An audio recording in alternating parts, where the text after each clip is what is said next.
नमस्कार बच्चों, कैसे हैं आप लोग और आप लोगों की तैयारी कैसी चल रही है। नैन आईएएस यूट्यूब चैनल पर एक बार फिर से आप लोगों का स्वागत है। आप लोगों को पता है इस चैनल के माध्यम से हम लोग लगातार जो भी प्रतियोगी परीक्षाएं होने वाली हैं या चल रही हैं उनकी तैयारी करा रहे हैं। और विशेष रूप से जो ये हमारा चैनल है नैन आईएएस, ये पीसीएस लेवल और यूपीएससी लेवल की परीक्षाओं की तैयारी के लिए जाना जाता है। इस चैनल के माध्यम से हम लोग लगातार हाई क्वालिटी वाले वीडियो ला रहे हैं, जिनके माध्यम से जो भी एग्ज़ाम के क्वेश्चन हैं वो आसानी से क्रैक किए जा सकते हैं। मैं प्रवीण सर इसी चैनल पर अपने 2 जीएस के सब्जेक्ट की श्रृंखला लेकर लगातार आप लोगों के बीच आ रहा हूं, एक अर्थशास्त्र की और एक भूगोल की। अर्थशास्त्र की श्रृंखला को आज फिर से हम लोग जारी करते हैं और उसी श्रृंखला में आज जो हम लोग बात करेंगे वो करेंगे राष्ट्रीय आय की। अगर आप लोगों ने पुराने कुछ वीडियोज़ नहीं देखे हैं तो आप प्लीज़ इस चैनल के वीडियोज़ देखिए। विशेष रूप से मेरे जो क्लासेज़ हैं, अगर आप मेरी क्लासेज़ आपको अच्छी लग रही हैं तो बिल्कुल देखिए। और राष्ट्रीय आय का एक पार्ट हम लोग ऑलरेडी कर चुके हैं। आज हम लोग राष्ट्रीय आय की दूसरा पार्ट करेंगे। राष्ट्रीय आय में अभी तक हम लोगों ने क्या क्या पढ़ा है उसके बारे में थोड़ी सी बात कर दें तो राष्ट्रीय आय में किसको शामिल किया जाता है और किसको नहीं किया जाता, किसको शामिल किया जाता है और किसको शामिल नहीं किया जाता है, ऑलरेडी हम लोग इसके बारे में डिस्कस कर चुके हैं। जैसे मैंने बताया था कि जो ट्रांसफ़र पेमेंट हैं,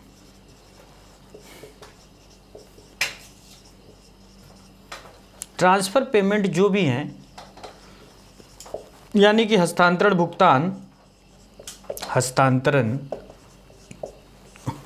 भुगतान, क्या इसको राष्ट्रीय आय में शामिल किया जाता है? कमेंट बॉक्स में आप लिखकर बताओ कि क्या ट्रांसफ़र पेमेंट, जब भी हम राष्ट्रीय आय को कैलकुलेट करते हैं तो क्या ट्रांसफ़र पेमेंट शामिल किया जाता है। राष्ट्रीय आय की जब भी गणना की जाती है तो क्या फाइनल गुड्स हम लोग लेते हैं या फिर इंटरमीडिएरी गुड्स लेते हैं, ये सब हम लोग ऑलरेडी बात कर चुके हैं। अगर आपने नहीं देखा है तो प्लीज़ इसके पीछे का वीडियो आप ज़रूर देखिएगा। आज हम लोग वहीं से आगे बढ़ेंगे। राष्ट्रीय आय को समझाने के लिए मैंने जीडीपी, जीएनपी और एनएनपी तीनों का कॉन्सेप्ट समझा दिया था। आज 2 मिनट इनको रिवाइज करा के फिर हम लोग तुरंत आगे बढ़ेंगे। सबसे पहले देखो, मैंने बताया था कि जब भी हम राष्ट्रीय आय की माप करना शुरू करेंगे तो हम जीडीपी से शुरुआत करेंगे और यही जीडीपी हमको राष्ट्रीय आय पर लेकर जाएगी। जीडीपी का मतलब क्या होता है? जीडीपी समझाने के लिए मैंने 4 चीज़ों की बात की थी। सबसे पहले मैंने बताया था कि जीडीपी के लिए एक निश्चित क्षेत्र होना चाहिए, यानी कि जीडीपी किसी फिक्स पॉलिटिकल रीजन का होता है, चाहे वो हमारा देश हो, चाहे हमारा राज्य हो, अथवा हमारा ज़िला हो, अथवा पूरी दुनिया हो। तो fixed political reason is related with GDP. उसके बाद दूसरा जो जीडीपी के साथ आता है वो होता है निश्चित समय। निश्चित समय, तो आप ये चीज़ हमेशा याद रखिएगा कि जब भी हम जीडीपी की बात करेंगे तो जो प्रोडक्शन होगा गुड्स एंड सर्विसेज का वो एक फिक्स ड्यूरेशन में होगा, लाइक 1 ईयर, 1 फाइनेंशियल ईयर। और 1 फाइनेंशियल ईयर कब से कब तक शुरू होता है? भारत में जो वित्तीय वर्ष होता है ये शुरू होता है 1 अप्रैल से, कब तक चलता है? 31 मार्च। यहीं पर एक बार क्वेश्चन पूछा गया था, लेखा वर्ष कब से कब होता है? वित्तीय वर्ष तो हमको पता है, वित्तीय वर्ष हमारा कब से कब होता है? 1 अप्रैल से 31 मार्च। लेकिन यहाँ लेखा वर्ष कब से कब होता है? लेखा वर्ष का मतलब होता है आरबीआई का अकाउंट ईयर। आरबीआई का अकाउंट ईयर ये होता है 1 जनवरी से लेकर 31 दिसंबर। तो ये आप दोनों जो भी इकोनॉमिक्स से रिलेटेड वर्ष हैं इनको याद रखिएगा। फाइनेंशियल ईयर पे भी आपसे 1 डे एग्जाम में या कभी कभी पीसीएस लेवल पे भी पूछ देता है वित्तीय वर्ष कब से कब होता है और लेखा वर्ष आरबीआई का कब से कब होता है। चलिए, जीडीपी में सबसे पहले निश्चित क्षेत्र होना चाहिए, निश्चित समय होना चाहिए और अंतिम जो भी वस्तु उत्पादित होगी वो अंतिम होगी, अंतिम वस्तु एवं सेवा का उत्पादन।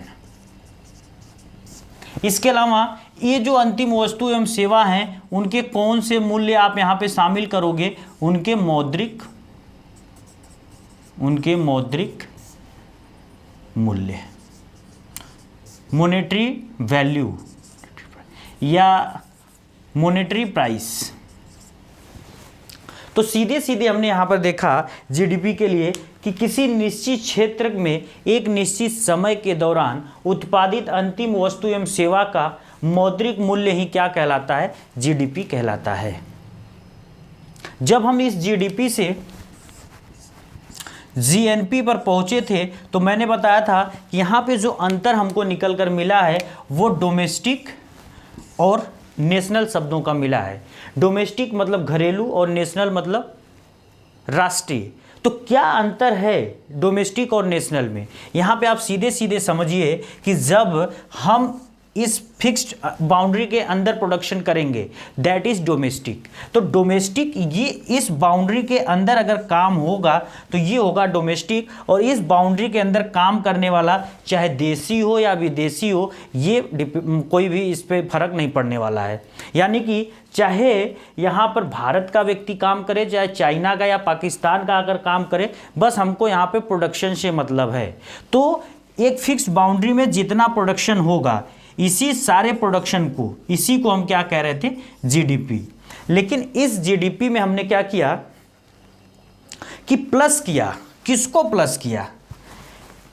इस क्षेत्र के कुछ लोग जो बाहर जाकर पैसा कमा रहे थे वो अपने देश में पैसा लेकर आ रहे हैं, कहीं से कमा रहे हैं अपने देश में पैसा लेकर आ रहे हैं, उसको हमने ऐड कर दिया। और इस क्षेत्र से जो लोग पैसा कमाकर वापस अपने देश लेकर जा रहे हैं, अपने देश लेकर जा रहे हैं, इसको मैंने यहाँ पे क्या कर दिया? माइनस कर दिया। यही जो टोटल निकल कर आया दैट इज जीएनपी। तो जीएनपी का सीधा सीधा मतलब यहाँ पर क्या निकल कर आ गया कि GNP is equal to GDP plus X minus M. x minus M जो एग्जाम में आपसे पूछेगा कि ओवरऑल x माइनस एम को मिलाकर क्या कहेंगे, तो x माइनस एम को कहा जाता है net factor income from abroad, या हिंदी में इसको कह सकते हैं विदेशों से प्राप्त निवल साधन आय। इसको शॉर्ट फॉर्म में बोला जाता है NFIFA। NFIA। तो आपसे अगर एग्जाम में कभी भी पूछ दे जीएनपी और जीडीपी में किसका अंतर होता है तो आप तुरंत आंख मूंद कर आपको बता देना है कि जीडीपी और जीएनपी में अंतर होता है net factor income from abroad का। क्लियर? चलिए, उसके बाद हमने लास्ट क्लास में फिर बात की थी कि जीएनपी से हम लोग एनएनपी पर कैसे पहुंचेंगे। हमने यहाँ से अपनी यात्रा शुरू की थी जीडीपी से। जीडीपी से हमने कुछ चीज़ों को एडजस्ट करके जीएनपी प्राप्त किया। अब इस जीएनपी से हम एनएनपी को कैसे प्राप्त करेंगे, तो यहाँ पर मैंने बताया कि आपको अगर एनएनपी को प्राप्त करना है तो सीधे सीधे जीएनपी से कुछ चीज़ों को घटाना है। अब किसको घटाना? अब देखो एनपी और एनपी अंतर किसका हो रहा है? जी और एन का। जी का मतलब ग्रॉस और एन का मतलब नेट। तो ग्रॉस और नेट का क्या अंतर है? इसका सीधा सीधा अंतर है डिप्रिसिएशन। डिप्रिसिएशन का मतलब होता है मूल्य ह्रास। हिंदी में इसको क्या कहते हैं? मूल्य ह्रास। तो जो ये मूल्य ह्रास होता है यही कहलाता है डिप्रिसिएशन। जब हम कोई भी प्रोडक्शन प्रोसेस करते हैं तो उस प्रोडक्शन प्रोसेस में जो मरम्मत पर जो खर्च होता है, जो टूट फूट होती है, उसी को मिला जुलाकर हम लोग जो है कि मूल्यह्रास कहते हैं। क्लियर? तो जीएनपी के साथ जब डिप्रिसिएशन को एडजस्ट किया जाता है then it is convert in NNP, net national product. यहां तक हम लोगों ने बात कर लिया था। अब यहां पे समस्या ये आ रही है कि भारत की राष्ट्रीय आय किसको कही जाएगी। तो भारत की जो राष्ट्रीय आय होती है वो, ये जो एनएनपी के आंकड़े निकलते हैं या जीडीपी या किसी भी चीज़ के आंकड़े निकलते हैं, वो आंकड़े दो आधार पे निकाले जाते हैं। एक होता है साधन लागत और एक होता है बाजार कीमत। तो जाहिर सी बात है कि एनएनपी एट फैक्टर कॉस्ट भी हो सकता है। अगर हम एनएनपी को फैक्टर कॉस्ट पे निकालेंगे तो उसको बोला जाएगा एनएनपी एट फैक्टर कॉस्ट। अगर इसी एनएनपी को हम मार्केट प्राइस पे निकालेंगे तो बोला जाएगा एनएनपी एट मार्केट प्राइस। तो भारत की राष्ट्रीय आय क्या हुई, एनएनपी एफसी हुई या एनएनपी एमपी हुई? 2015 के पहले भारत में राष्ट्रीय आय माना जाता था एनएनपी एफसी, लेकिन मोदी सरकार ने बिल्कुल चीज़ों को चेंज कर दिया। अभी भारत में जो राष्ट्रीय आय है एक्चुअल में वो है ये। तो अब आपने यहाँ पे देखा कि हमने जीडीपी से शुरू किया, जीएनपी समझा, एनएनपी समझा। एनएनपी को दो बेसिस पे हमने समझा, एनएनपी एमपी और एनएनपी एफसी। 2015 के पहले नेशनल इनकम एनआई ये हुआ करता था, लेकिन अभी कौन है वर्तमान में? तो वर्तमान में राष्ट्रीय आय है एनएनपी एमपी। आंख मूंद कर आप तुरंत लगा कर आ जाओगे, net national product at market price is the national income currently in India. वर्तमान में भारत की राष्ट्रीय आय net national product at market price है। अब यहां पे क्वेश्चन ये बन रहा है कि मार्केट प्राइस और फैक्टर कॉस्ट भी क्या डिफरेंस है। चलिए उसको थोड़ा सा समझ लेते हैं, मार्केट प्राइस और फैक्टर कॉस्ट। तो मार्केट प्राइस बड़ा है बच्चे या फैक्टर कॉस्ट बड़ा है? पहले आप इनको ये समझो, किसी वस्तु की फैक्टर कॉस्ट क्या होती है? फैक्टर कॉस्ट का सीधा सीधा मतलब होता है उस वस्तु को बनाने की लागत।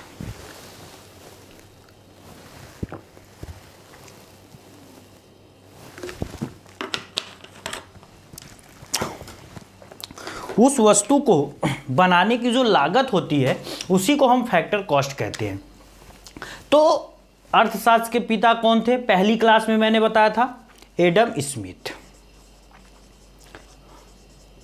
एडम स्मिथ ने कहा कि there are 5 factor of production. उत्पादन के कुल कितने साधन होते हैं? तो 5 उत्पादन के साधन होते हैं। एडम स्मिथ के अनुसार उत्पादन के कितने साधन होते हैं? 5। और इन्हीं 5 साधन जो होते हैं और इनके साथ जो अन्य चीज़ें होती हैं छोटी मोटी, उनको मिलाकर किसी भी वस्तु की साधन लागत निकलती है। पहले ये समझिए कि ये 5 साधन कौन कौन से होते हैं किसी भी सामान को बनाने के लिए। किसी भी उस सामान का अगर या वस्तु या सेवा, जैसे हम लोग यहाँ पे जो अपनी कंपनी चला रहे हैं एजुकेशन सेक्टर की, ये सर्विस सेक्टर की एक कंपनी है, तो इस कंपनी को भी शुरू करने के लिए हम लोगों को क्या क्या ज़रूरतें थी? सबसे पहली जो ज़रूरत निकल कर आती है किसी भी सामान को बनाने के लिए, दैट इज पूंजी। पूंजी का मतलब होता है कैपिटल। पूंजी का मतलब क्या होता है? कैपिटल। पूंजी के बाद दूसरे नंबर पे जो चीज़ निकल कर आती है उसको क्या कहा जाता है? उसको कहा जाता है भूमि। भाई प्रोडक्शन प्रोसेस इस कमरे में हो रहा है तो एक जगह चाहिए ना। कोई भी सामान आप बनाओगे तो उसके लिए फैक्ट्री चाहिए, कमरा चाहिए ना, तो एक जगह चाहिए जिसको मैं यहाँ पे भूमि लिख दे रहा हूँ। भूमि का सीधा सीधा इसलिए यहाँ पे लिखा जा रहा है। एडम स्मिथ ने भूमि इसलिए बताया था क्योंकि पहले एग्रीकल्चर ही मेन ऑक्यूपेशन होता था। तो एग्रीकल्चर जब मेन ऑक्यूपेशन होता था तो एग्रीकल्चर के लिए भूमि चाहिए होता था। तो इन्होंने अगला जो फैक्टर ऑफ प्रोडक्शन बताया दैट इज लैंड। उसके बाद क्या चाहिए? उसके बाद चाहिए मजदूर। मजदूर या फिर इसको कह सकते हो श्रमिक, लेबर। जैसे मैं हूं, मैं अगर इस कंपनी में काम कर रहा हूं तो मैं क्या हूं? मैं एक मजदूर हूं, मैं लेबर हूं। इन सब चीज़ों को लेकर जो व्यक्ति रिस्क ले रहा है, यानी जो व्यक्ति इन सब चीज़ों को मैनेज कर रहा है, उसी को बोला जाता है उद्यमी, यानी कि एंटरप्रेन्योर। तो उसको यहाँ पे मैं अगला जो फैक्टर ऑफ प्रोडक्शन इन्होंने बताया वो बताया उद्यमी, यानी कि एंटरप्रेन्योर। एंटरप्रेन्योर। तो इसके बाद इन्हीं चारों को मिलाकर इन्होंने पांचवें का नाम दे दिया था संगठन, दैट इज ऑर्गेनाइजेशन। इसमें कुछ है नहीं खास। तो हम लोगों के पास ये चार मुख्य रूप से फैक्टर ऑफ प्रोडक्शन हैं, और इन्हीं चारों के जो रिवार्ड है प्रोडक्शन में, उसी को जब हम ऐड कर देते हैं that is called factor cost, साधन लागत। किसी भी वस्तु को बनाने की जो कॉस्ट होती है, ये जो कॉस्ट होती है वो कैसे निकलेगी, वो उत्पादन के साधनों को मिलने वाले रिवार्ड के बदले मिलेगी। अगर हमने धंधे में या किसी भी बिजनेस में पूंजी लगाया है, तो पूंजी को उत्पादन की प्रक्रिया में लगाने के फलस्वरूप क्या रिवार्ड मिलेगा। आपसे एग्जाम में क्वेश्चन आ गया कि उत्पादन की प्रक्रिया में जब हम पूंजी को लगाते हैं तो उसके बदले क्या रिवार्ड दिया जाता है। तो जाहिर सी बात है कि जब हम उत्पादन की प्रक्रिया में पूंजी को लगाएंगे तो उसके बदले जो उसको रिवार्ड मिलेगा उसको बोला जाएगा इंटरेस्ट, यानी कि ब्याज।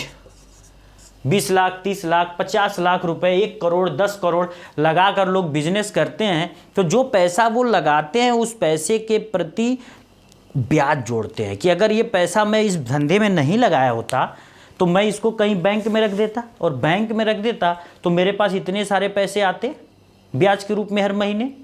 तो किसी भी बिजनेस में अगर आप पूंजी लगा रहे हैं तो पूंजी का सीधा सीधा मतलब ये हुआ कि उसके बदले जो रिवार्ड मिलेगी दैट इज इंटरेस्ट। तो उसको क्या बोला जाएगा, उसको इंटरेस्ट बोला जाएगा, उसको इंटरेस्ट बोला जाएगा। क्लियर? चलिए एक सेकंड, यहाँ पे 1 मिनट थोड़ा सा दिख नहीं रहा है, थोड़ा सा और इधर लिख दे रहा हूँ, फिर आगे बढ़ेंगे। एडम स्मिथ ने कहा था कितने फैक्टर ऑफ प्रोडक्शन है, उत्पादन के 5 साधन। और ये जो 5 साधन है इन्होंने अलग अलग इनको बताया था। सबसे पहले बताया पूंजी। पूंजी को अगर उत्पादन की प्रक्रिया में हम लगाएंगे कैपिटल को, तो उसके बदले क्या उसको रिवार्ड मिलेगा, दैट इज इंटरेस्ट। इंटरेस्ट का मतलब ब्याज। उसके बाद उत्पादन का जो अगला साधन इन्होंने बताया, अभी हम लोग बात कर चुके इस पे, भूमि। भूमि का मतलब लैंड, और लैंड के बदले क्या दिया जाएगा, दैट इज रेंट, यानी कि किराया या लगान इसको कह सकते हो।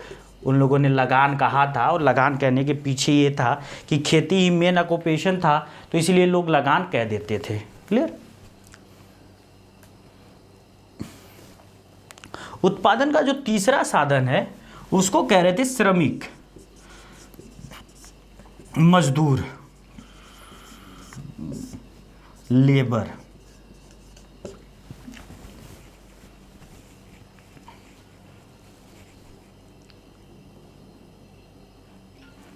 जब मजदूर, श्रमिक या कोई लेबर उत्पादन की प्रक्रिया में लगा होता है तो उसको उसके बदले में क्या रिवार्ड मिलता है कि वह किसी वस्तु का अगर उत्पादन कर रहा है तो उसको मिलेगा दैट इज मजदूरी। मजदूरी को क्या बोलेंगे, वेज। और सबसे लास्ट यहाँ पर जो चौथा था दैट इज उद्यमी। उद्यमी का मतलब इंटरप्रेन्योर, और एंटरप्रेन्योर अगर उत्पादन की प्रक्रिया में लगा हुआ है तो उसको मिलता है लाभ। लाभ का मतलब प्रॉफिट। तो there are mainly 4 factor of production, पूंजी, भूमि, श्रमिक और उद्यमी। और इन्हीं चारों को मिलने वाले रिवार्डों को जब हम जोड़ते हैं ब्याज, किराया, मजदूरी, लाभ, इसके साथ कुछ रॉ मटेरियल्स या कुछ और चीज़ें जो हमारी कंपनी की ज़रूरी होती हैं, उन्हीं को जोड़कर हम लोग साधन लागत निकाल देते हैं। तो क्या कंपनी में जो सामान बन गया, जो साधन लागत बन गई कंपनी में, उसी पर आपको सामान मिल जाता है।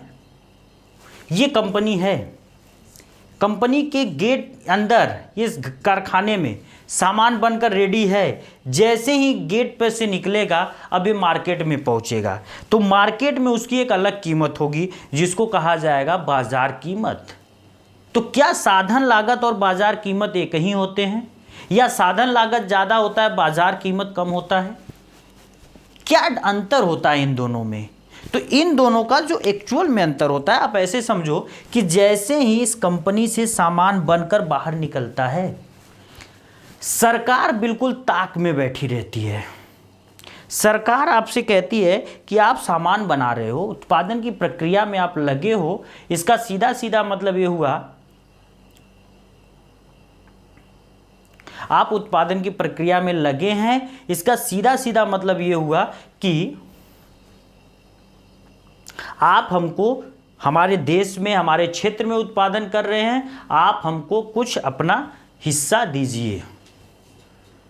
तो उत्पादक बोलेगा कैसे हिस्सा दे भाई? तो कहेगा वो टैक्स के, गवर्नमेंट कहेगा कि वो टैक्स के रूप में आप दो। तो डायरेक्ट टैक्स के रूप में दें या इनडायरेक्ट टैक्स में? तो सरकार कह रही है भैया हम तो इनडायरेक्ट टैक्स के रूप में लेंगे, अब तुम्हारी मर्जी है, तुम उसको चाहे जैसे वसूलो। तो यहां पर क्या होता है कि जैसे ही फैक्टर कॉस्ट में गवर्नमेंट यहां पे कुछ इनडायरेक्ट टैक्सेस को क्या कर देती है, ऐड कर देती है, अप्रत्यक्ष कर।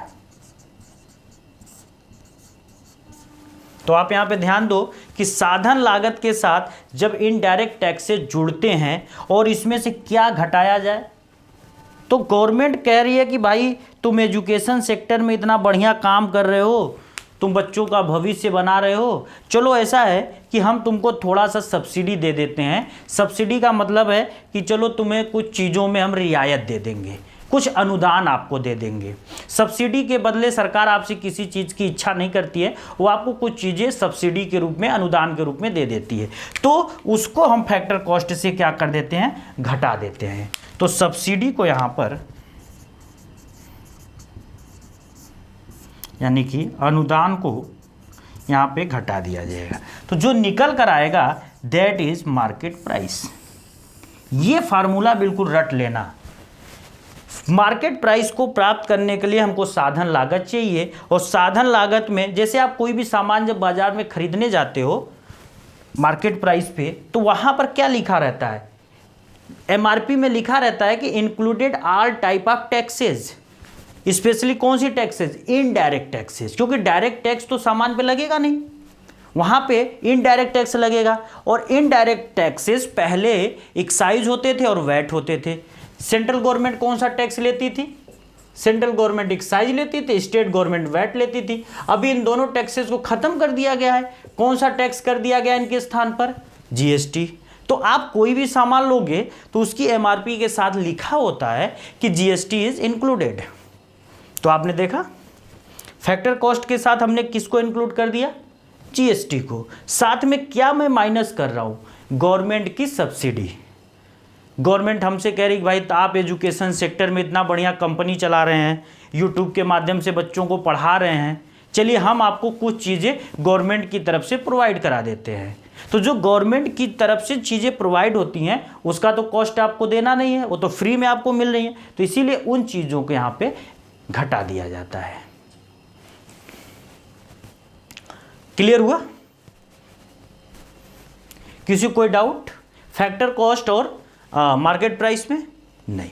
अब आप यहां पे दो तीन अंतर विशेष रूप से समझना, डोमेस्टिक और नेशनल का, net factor income from abroad, gross और नेट का, depreciation, factor cost and market prices का। अभी मैं इन पे क्वेश्चन कराऊंगा। अभी अब जैसी क्वेश्चन कराऊंगा तो आप देखोगे कि पीसीएस लेवल पे कैसे कैसे क्वेश्चन यूपीएससी ने पूछे हैं यहाँ पर। चलिए अभी हम लोग आगे बात कर लेते हैं थोड़ा सा और। यहाँ पे जब हम राष्ट्रीय आय, अब राष्ट्रीय आय हमको मिल गई, ये हमारी हो गई राष्ट्रीय आय करंट में।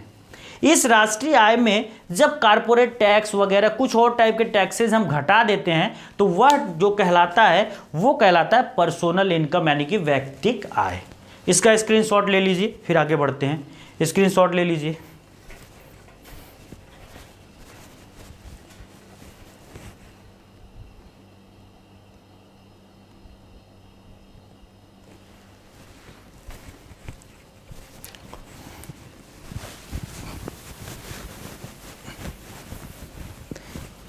जब हम लोग राष्ट्रीय आय में क्या एडजस्ट करते हैं, कुछ निगम कर, कॉर्पोरेट टैक्स और कुछ अन्य चीज़ें जो होती हैं, जब हम इनको एडजस्ट करते हैं तो यहाँ पे जो निकल कर आती है that is called personal income या वैयक्तिक आय। उसको क्या बोला जाता है? वैयक्तिक आय। वैयक्तिक आय, या फिर इसको इंग्लिश में कहा जाता है पर्सनल इनकम। तो आपसे एग्जाम में अगर क्वेश्चन पूछ दे कि व्यक्तिगत आय को प्राप्त करने के लिए राष्ट्रीय आय में से क्या घटाया जाता है, तो आंख मूंद कर आप कह देना निगम कर। निगम कर क्या होता है? किसी भी कंपनी के इनकम पर लगने वाला जो टैक्स होता है वही होता है निगम कर। अब यहां पर अब तो ये भाई व्यक्तिगत आय हमको मिल गई।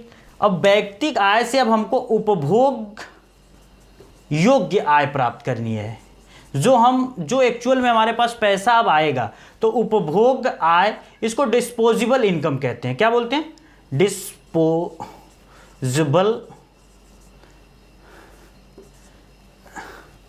Disposable income.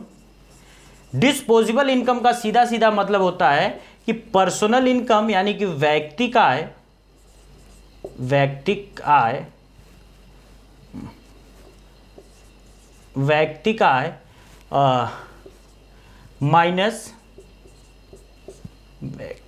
Minus direct taxes या प्रत्यक्ष कर। तो ये हमारा जो अगला फार्मूला निकल कर आएगा ये होगा डिस्पोजेबल इनकम। कैसे आप समझ रहे हो? पहले इसको ऐसे समझिए। राष्ट्रीय आय मिल गई। राष्ट्रीय आय से जैसे मान लो किसी कंपनी की इनकम हो गई, उस कंपनी के इनकम का जो कॉर्पोरेट टैक्स है 25% कंपनी ने पे कर दिया, तो वो होगा पर्सनल इनकम। और पर्सनल इनकम से हम डायरेक्ट टैक्सेस को जब रिमूव करेंगे तो वो क्या होगा? वो होगा उपभोग्य योग्य आय यानी कि डिस्पोजेबल इनकम।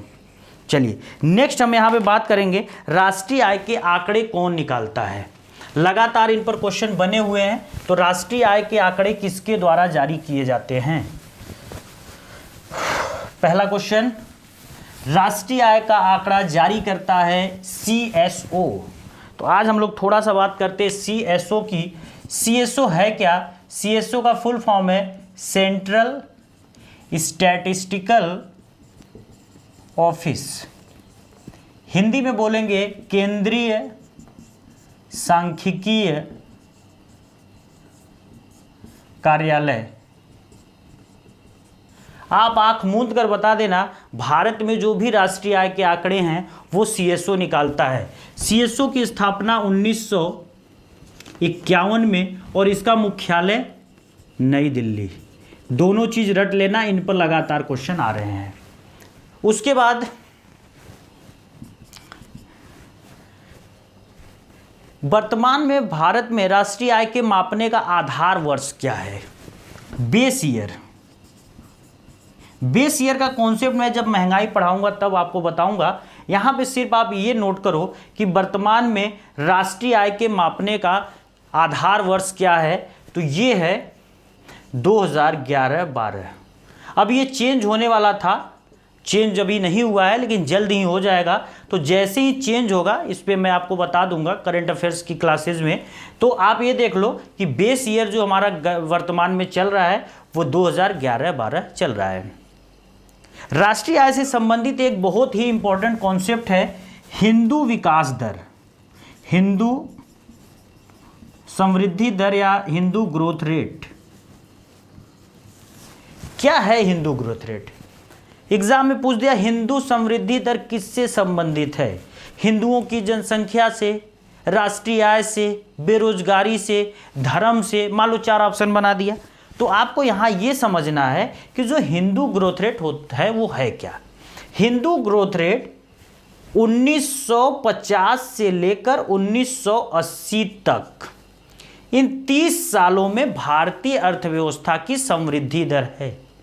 यानी कि इन 30 सालों में जीडीपी का वृद्धि दर, इसी को हिंदू ग्रोथ रेट कहते हैं।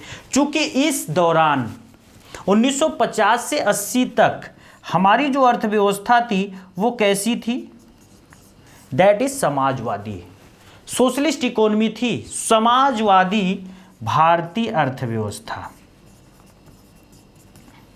और समाजवादी होने के नाते हमारा ग्रोथ रेट बहुत कम था, लगभग 2.5%।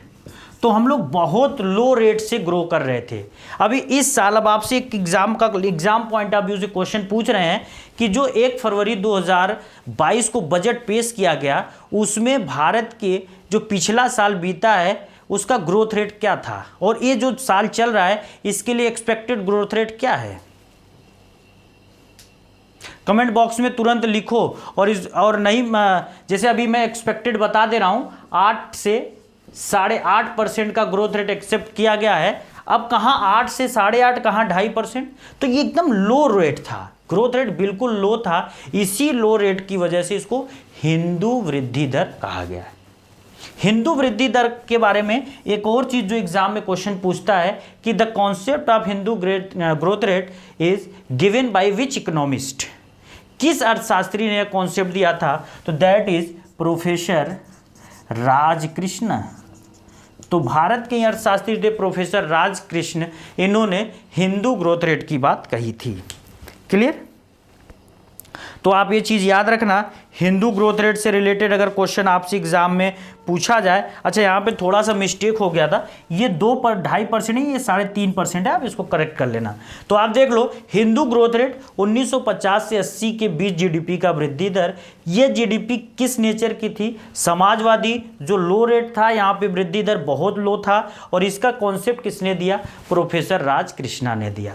तो चारों क्वेश्चन बन सकता है, और ज़्यादातर तो यही वाला पूछता है कि हिंदू ग्रोथ रेट किससे संबंधित है, जीडीपी के वृद्धि दर से, और दूसरा किसने दिया, प्रोफेसर राजकृष्ण ने दिया। इसके बाद ये जो हमारा टॉपिक था राष्ट्रीय आय, राष्ट्रीय आय टॉपिक लगभग समाप्त हो चुका है। अगर कुछ चीज़ें बची होंगी तो महंगाई पढ़ाते समय मैं वहाँ पे एडजस्ट करूँगा। कुछ क्वेश्चन हम यहाँ पर देखेंगे। मैंने पिछले 2-3 वीडियो जो बनाए थे, ये आप सारे वीडियो देख लेना, और अभी कुछ क्वेश्चन देख रहे हैं। ये जो वीडियो मेरे पिछले थे वो स्पेशली किस पर थे, विकास की माप। तो विकास की माप में पार्ट 1 और पार्ट 2 2 थे, और राष्ट्रीय आय इस पर भी 2 पार्ट थे, पार्ट 1 और 2। तो इन चारों वीडियो पर ही रिलेटेड मेरे क्वेश्चन अभी जो मैं पूछने वाला हूं, इन्हीं चारों वीडियो पर रिलेटेड हैं, जो यूपी पीसीएस से लेकर यूपीएससी से लेकर बीपीएससी और अन्य राज्य सेवा परीक्षाओं में आए हुए हैं। चलिए क्वेश्चन हम देखते हैं, आप लोग तुरंत इसका आंसर दीजिएगा। क्वेश्चन है,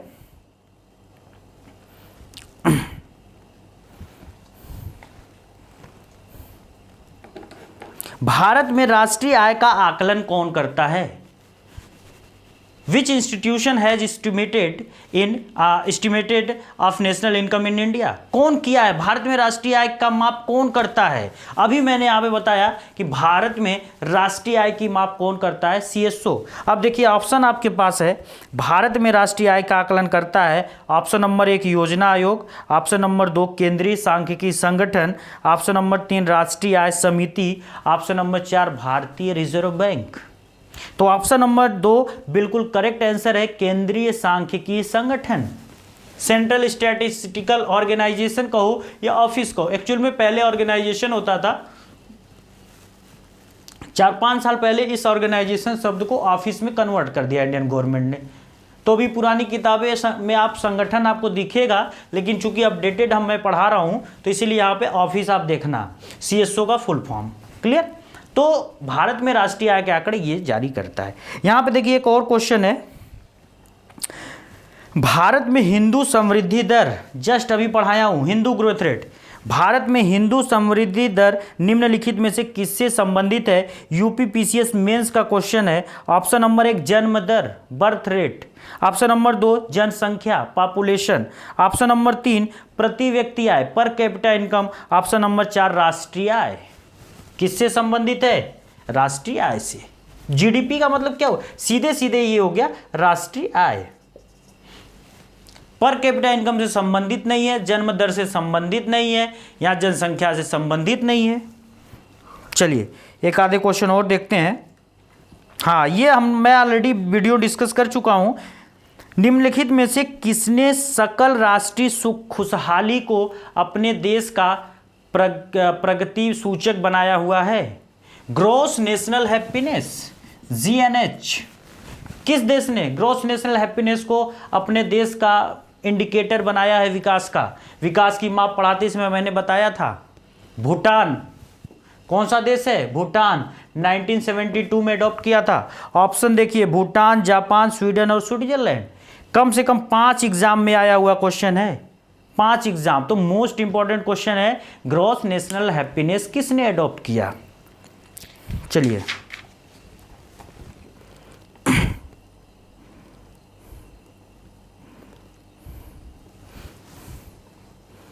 मिश्रित अर्थव्यवस्था क्या है? क्वेश्चन है मिश्रित अर्थव्यवस्था क्या है? ऑप्शन नंबर 1, सार्वजनिक क्षेत्र एवं निजी क्षेत्र का सह अस्तित्व, सार्वजनिक क्षेत्र एवं निजी क्षेत्र में प्रतिस्पर्धा, निजी क्षेत्र पर विशेष बल, उपयुक्त में से कोई नहीं। तो सार्वजनिक क्षेत्र और निजी क्षेत्र दोनों का अस्तित्व, दोनों एक साथ जिस इकोनॉमी में एग्जिस्ट करते हैं, that economy will be classified under the mixed economy criteria.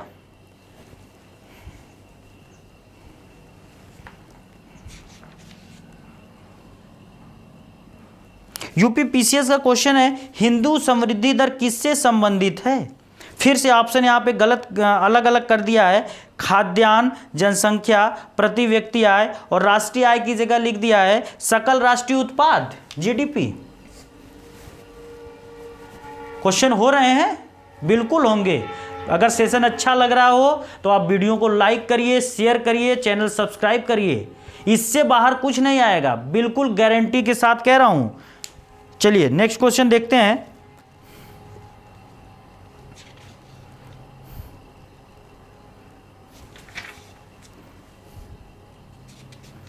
Bharat की अर्थव्यवस्था कैसी है? पिछड़ी हुई है, विकसित है, विकासशील है या अल्प विकसित है? तो जाहिर सी बात है, भारतीय अर्थव्यवस्था कैसी है?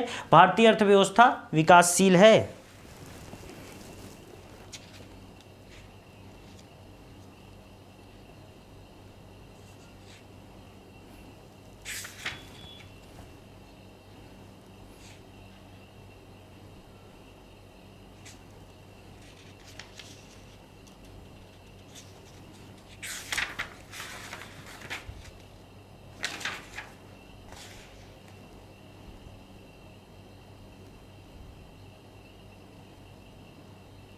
भारत की राष्ट्रीय आय की गणना की जाती है योजना आयोग, वित्त आयोग, रिजर्व बैंक ऑफ इंडिया या सीएसओ? तो सीएसओ बिल्कुल आसान क्वेश्चन है।